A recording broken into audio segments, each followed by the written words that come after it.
March 12, 1928. 3 minutes to midnight.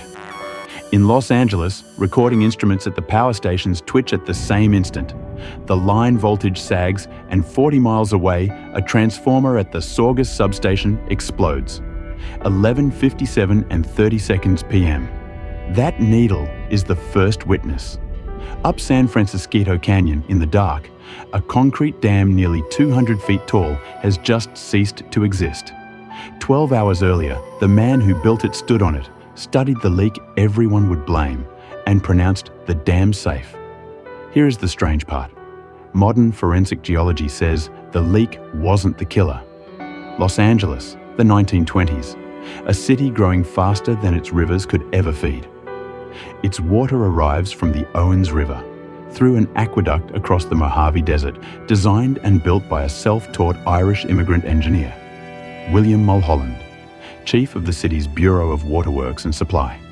At the aqueduct's dedication in 1913, he opened the gates with 5 words. There it is, take it. The valley the water left behind did not take it quietly. In May 1924, Owens Valley residents dynamited the aqueduct near Lone Pine, and a local newspaper would record 11 separate attacks on it between 1924 and 1931. A city fed through one fragile artery, once a reserve. So the Bureau built one, a storage reservoir in San Francisquito Canyon, about 40 miles northwest of downtown. Insurance against drought and against dynamite. The St. Francis Dam went up between 1924 and 1926. A curved concrete gravity dam, about 185 feet above the canyon floor, 700 feet across, with a wing dike running along the western ridge. While it was being designed and built, the dam was raised twice, 10 feet each time, swelling the reservoir past 38,000 acre-feet. The base stayed the same width. On March 7, 1928, the reservoir reached full capacity for the first time, 3 inches below the spillway crest. 5 days. March 12th, morning.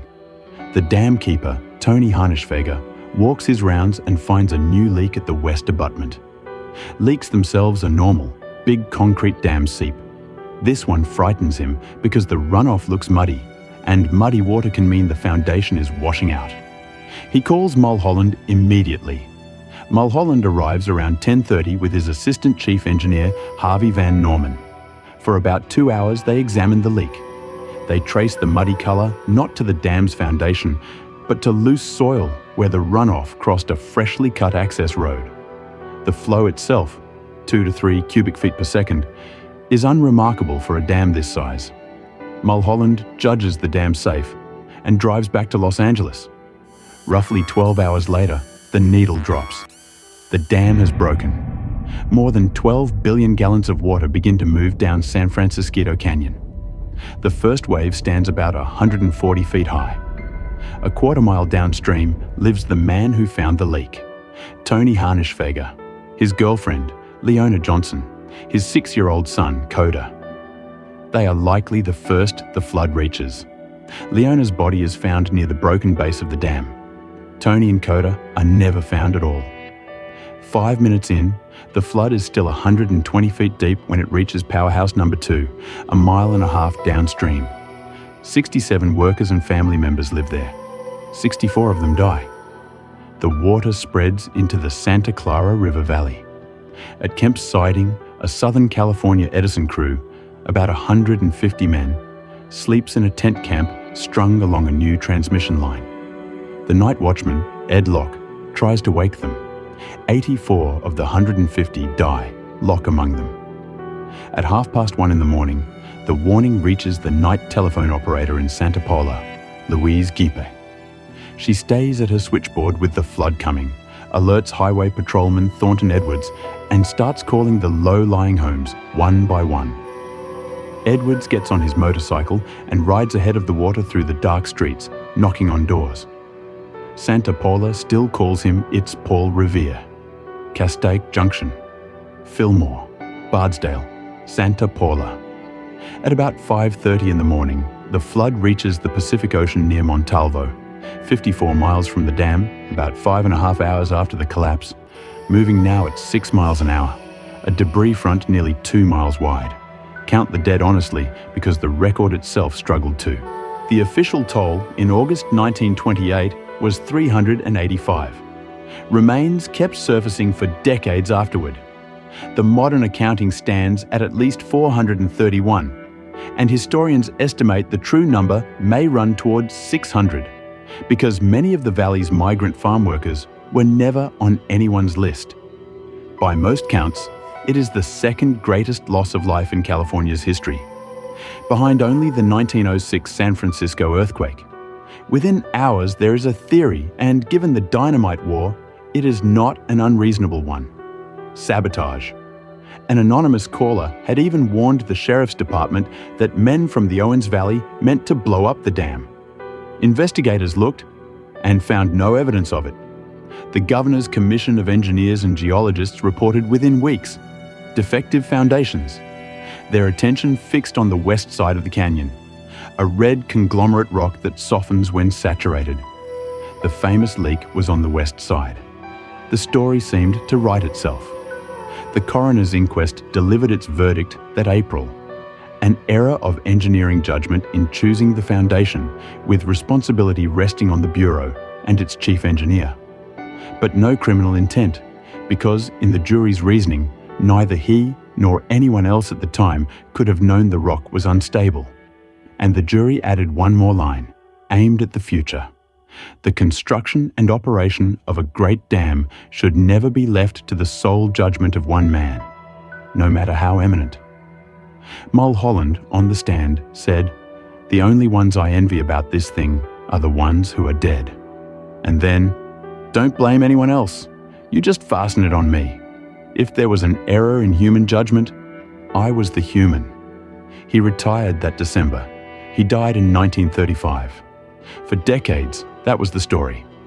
The leak, the soft red rock, the west abutment.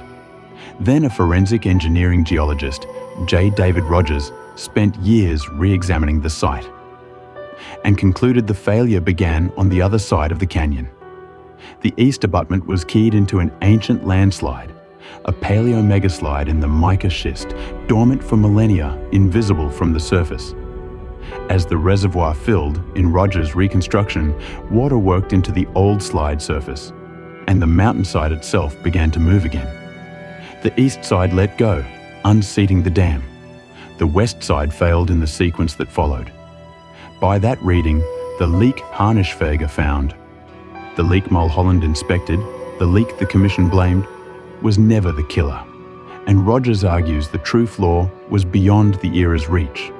An ancient slide that would have been impossible for almost any geologist of the 1920s to detect. That is not the end of the argument.